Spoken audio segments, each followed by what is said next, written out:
Salut, ça fait hyper longtemps qu'on s'est pas vu, qu'on n'a pas parlé pour de vrai. Je crois qu'on on s'est jamais posé comme ça ensemble face à la cam. Aujourd'hui, j'avais envie de faire une vidéo où je vous parle un petit peu de mes... Comment on dit? De toutes les activités manuelles que je fais. Pas forcément tous les jours, mais que voilà, je fais de temps en temps. Pendant très longtemps, j'avais arrêté de faire tout ce qui était manuel et tout. Et j'ai commencé un nouveau travail. Je dis nouveau, mais en fait, ça fait 1 an maintenant que j'y suis. Et en fait, c'est tellement créatif tous les jours que ça me pousse dans mon quotidien à faire plein de choses. Je crois qu'il y a aussi le fait que je suis un peu fatiguée des réseaux sociaux. Donc je vais vous montrer un petit peu tout pour que vous aussi peut-être vous essayiez des choses qui sortent un peu de votre quotidien. Et voilà. Cette vidéo, elle aurait pu aussi avoir un autre nom, style qu'est-ce qu'on fait quand on a passé la barre des 20 ans. Parce que je fais vraiment le genre de choses qui ne m'intéressaient absolument pas avant. Parce qu'en vrai, c'est vraiment le genre de choses que j'avais vraiment pas le temps de faire avant. Ou alors même que je calculais pas du tout. Donc voilà, c'est parti. Alors, par quoi est-ce qu'on va commencer? Ah bah si, je sais. En tout premier, on va parler du crochet. Ça, c'est pas si nouveau en vrai. Ça m'a vraiment pris il y a peut-être 3 ans. Je crois, un truc comme ça. En fait, le crochet, il faut savoir que c'est vraiment par phase. C'est un petit peu comme les Sims. Je sais pas si vous avez déjà joué aux Sims, mais quand on fait du crochet, du tricot, tout ça, c'est vraiment des périodes très intenses de quelques jours, quelques semaines. Et après, on n'y touche plus pendant un moment. Je vais vous montrer la première chose que j'ai fait au crochet. J'en suis à peu près fière. Un plaid que j'ai fait que à partir de pelotes de laine recyclées. Ça me tenait vraiment à cœur d'utiliser que des matériaux qui existaient déjà et de seconde main. En fait, bon, je vais vous montrer parce que il est pas très bien fait. Pour le contexte, ce plaid m'a pris 3 ans. Comme je vous l'ai dit, c'est par intermittence, hein, j'étais pas tous les jours dessus, mais en fait, il est pas droit. Est-ce que vous pouvez voir ou pas? Je pense que ça doit être flagrant. Ah, peut-être dans ce sens-là, ça va être encore plus flagrant. Ça se voit là? J'aime vraiment bien le fait qu'il y ait genre plein de couleurs différentes. Et il est chaud, il est vraiment chaud. C'est vraiment le premier truc que j'ai fait. J'ai aussi fabriqué ça aussi. Je sais pas ce que vous en pensez. C'est un petit bonnet et j'ai accroché des petits anneaux. Comment j'ai appris à faire du crochet? Juste en regardant des vidéos YouTube. Je regarde un petit peu ce qui se fait. Par exemple, si je veux faire un petit bonnet comme ça, je vais taper petit bonnet, crochet, machin. Il va y avoir plein de vidéos et en fait je regardais juste les vidéos en 0x5, je crois que c'est comme ça que ça s'appelle. Donc en fait la vidéo en ralenti. Un peu long, mais une fois qu'on a le truc en vrai, ça passe. Et maintenant je fais plein d'autres choses. Ah bah j'ai fait le même en noir, je vais vous montrer. Aïe. Alors, ça c'est mon tiroir à laine. Je vais vous montrer d'autres trucs que j'ai fait en crochet du coup. Je fais des tout petits chouchous comme ça. Je vais vous montrer. Tac. Je trouve que les trucs en crochet c'est vachement subjectif. Je pense que quand t'as passé vraiment 50 heures à faire un truc sur du crochet, tu peux pas dire que c'est moche. J'ai du coup ce tiroir là. C'est ma meilleure amie qui m'a ramené ça. Donc pareil, en fait c'est que de la laine recyclée. Et franchement ça me régale. Et voilà, c'est vraiment cool comme activité. Moi je surkiffe ça. Ok, je vais ranger ça. Ah oui, aussi j'avais un autre bonnet. On va changer, on va essayer le noir. C'est mieux peut-être. Vous préférez le noir ou le bleu? Et en fait là je trouvais plus mes petites boucles métalliques, du coup j'ai mis des boucles d'oreilles. Voilà. C'est quoi le mieux? Noir ou bleu? Noir, bleu. Je vais d'ailleurs vous mettre en bio le lien du tuto. C'est vraiment hyper simple à faire, même si vous n'avez jamais fait de crochet avant. Je vous garantis que vous allez y arriver. Ok, maintenant, deuxième activité et pas des moindres, je vais vous présenter la peinture sur céramique. Pourquoi la peinture sur céramique? Bah tout simplement parce que je bosse dans un café céramique. Je vais vous montrer un petit peu tout mon attirail. Il y a de la peinture, une palette, des pinceaux ici et des pièces ici. En fait, ce qui est vraiment bien avec la peinture sur céramique, c'est que ça prend un temps fou. Par exemple, là, j'ai peint celle-ci. Là c'est très clair parce que c'est encore cru, mais ça va bien changer après la cuisson. C'est un tout petit truc, c'est une mini tasse. Et ça m'a pris genre 5 heures. Parce que je suis lente, d'accord? Mais aussi parce que, en fait, tu prends le temps de faire les choses. Et moi, c'est ce que j'adore avec cette activité, c'est que c'est vraiment hyper thérapeutique. Si vous n'en avez jamais fait, je vous recommande d'essayer.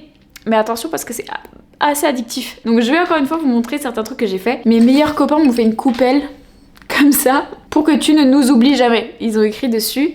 Et derrière, ils ont écrit des petits mots. C'était pour mon anniversaire. Et je l'aime bien. Elle reste toujours à côté de moi quand je fais mes devoirs, quand je travaille, quand je fais mes 18 heures de peinture sur céramique à la semaine. Je vais vous montrer maintenant aussi la vaisselle parce que du coup, j'en ai plein. Ok, alors j'ai ramené toutes mes céramiques ici. Comme ça, je vais tout vous montrer. La toute première peinture en céramique que j'ai faite, c'est celle-ci. Un ramequin avec 2 petits lapins comme ça. Et au dos, j'avais écrit « Jas la menace ». Est-ce qu'on voit? Je sais même pas si vous voyez à l'endroit. C'est la toute première céramique que j'ai faite. Et d'ailleurs, il y a la date, 30 mars 2025. Je venais de commencer à travailler dans le café céramique et j'avais adoré. Je l'utilise vraiment tous les jours, c'est mon ramequin préféré. J'en ai fait un autre entre-temps qui est celui-ci avec des gros points. C'est pas trop beau? Et à l'intérieur, j'ai fait d'autres petits points comme ça. J'ai aussi fait un bol à matcha avec écrit amour dessus. C'est la pièce que j'aime le moins. Il y a aussi un mug comme ça, qui est une pièce qu'on a designée avec Camille Aîné, qui est une céramiste rennaise. Pour tout, je l'utilise tout le temps. Celui-ci m'a pris tellement de temps à faire. Ensuite, qu'est-ce que je peux vous montrer d'autre? Ensuite, une petite coupelle fleurs avec Snoopy à l'intérieur. Je l'avais fait avec une copine et en général, quand je le fais avec des copines, j'écris toujours le nom de mes copines comme ça. Après, je me dis, ah tiens, c'est la pièce que j'avais fait avec telle copine. Il y a aussi celle-là qui est trop belle. À l'extérieur, elle est rayée comme ça. Et à l'intérieur, c'est des petits chats qui font dodo. Et celle-ci, c'est la céramique de mon anniversaire pour mes 23 ans. Et voilà. Trop contente. Je crois que je vous ai tout montré. Ah non, il m'en reste une. Celle-ci, je l'ai faite pour mon copain, c'est un filtre à café. Donc en fait, t'as juste à mettre ton filtre dedans et tu peux le poser. J'ai pas d'exemple de tasse, mais en gros, tu le poses sur ta tasse comme ça et ton café, il s'écoule dedans. Celle-là, elle est jolie aussi. Ça a effectivement un petit côté un peu addictif, mais surtout hyper thérapeutique. Un autre passe-temps à présent, et cette fois-ci, je vais vous parler du journaling. J'ai toujours écrit. J'ai d'ailleurs juste là, ça c'était mon carnet du lycée. Et dedans, j'avais mis plein de petits trucs qui avaient du sens pour moi. Donc par exemple, ça c'était une exposition à laquelle j'avais été. La carte de visite de Ramenia, mon ramen toujours préféré à ce jour. Des cartes postales qu'on m'avait écrites. Des photos aussi. Il y a plein de choses. En fait, j'ai pas tant écrit dedans. À l'époque. Il doit y avoir genre vraiment... Il doit y avoir une vingtaine de pages dedans qui ont été utilisées.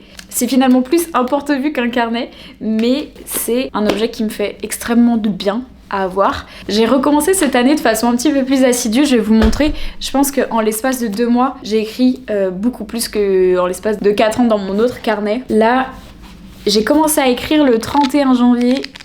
Il y a déjà tout ça d'écrit, c'est incroyable. Ma psy m'avait conseillé de faire ça il y a genre 3 ans et j'avais jamais pris le temps de le faire. Et en fait aujourd'hui je comprends. Ça impacte drastiquement la façon dont je vois les choses, dont je vis les choses et dont je me souviens des choses. Là aussi l'objectif c'était vraiment de trouver une activité où le temps passait lentement. Quand j'ai commencé le journaling, au départ c'était très dur parce que je pensais plus vite que ce que je n'arrivais à écrire. Donc en fait, j'ai dû m'habituer à écrire plus doucement pour pouvoir juste écrire l'intégralité de mes pensées.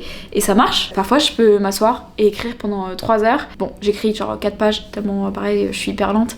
Mais je vous jure que ça fait un bien fou. Je pense faire une vidéo entière sur le journaling. Ça sera peut-être la prochaine pour expliquer un petit peu mes méthodes et plus en profondeur ce que ça m'apporte. Mais c'est aussi vraiment une de mes choses préférées. Je me suis d'ailleurs aussi acheté des stickers pour pouvoir en coller dedans. Et j'ai aussi investi dans 2 stylos. C'est ceux-là mes préférés, un qui est noir et l'autre qui est rose brillant à paillettes. C'est les intérêts qu'on développe quand on a passé la barre des 20 ans. Ils sont vraiment très précieux pour moi, j'adore les avoir avec moi comme mon journal. J'aime pouvoir me poser, écrire, ça m'arrive jamais de me dire ah il faut que j'écrive ou ah ça serait bien que je le fasse. Par exemple il m'arrive un truc positif et je vais me dire ah mais j'ai trop hâte d'être toute seule pour pouvoir écrire dans mon journal. Vraiment un sentiment qui se fait naturellement et qui me fait du bien. Et voilà, si vous hésitiez vraiment, faites-le parce que vous allez voir que c'est incroyable. Là, je les ai remis dans mon sac parce que demain, je vais ressortir et je vais retourner écrire. Et je vous encourage à faire pareil. Et on en vient à la dernière activité qui est la lecture. Je n'ai jamais lu de ma vie pour mon propre plaisir. Toujours lu les livres à l'école et encore c'est vraiment quand la couverture était jolie. Et je sais pas ce qui s'est passé cette année mais j'ai complètement repris la lecture. Bon je sais que c'est principalement à cause du fait que j'arrivais pas à me faire des amis à l'école, mais je vais vous montrer un petit peu mes livres préférés. En tout premier il y a celui-ci qui s'appelle Petit arrangement avec l'amour. Si vous êtes de mon entourage, je sais que je vous ai déjà parlé de ce livre 1 milliard de fois, donc vous pouvez skip, aller juste un peu plus loin. C'est un livre écrit par une neuroscientifique qui explique en gros ce qui se passe dans notre cerveau quand on tombe amoureux et qui explique en fait comment ça fonctionne et c'est incroyable. Je vous jure que c'est vraiment incroyable. Il est assez dur à lire, je l'ai même pas fini encore. Il est vraiment super. Ça explique quelle zone de ton cerveau s'active, à quel moment, pourquoi t'agis d'une certaine manière quand t'es amoureux. C'est vraiment très intéressant et hyper instructif. Moi j'adore aimer. Voilà. Aimer les autres, aimer tout autour de moi.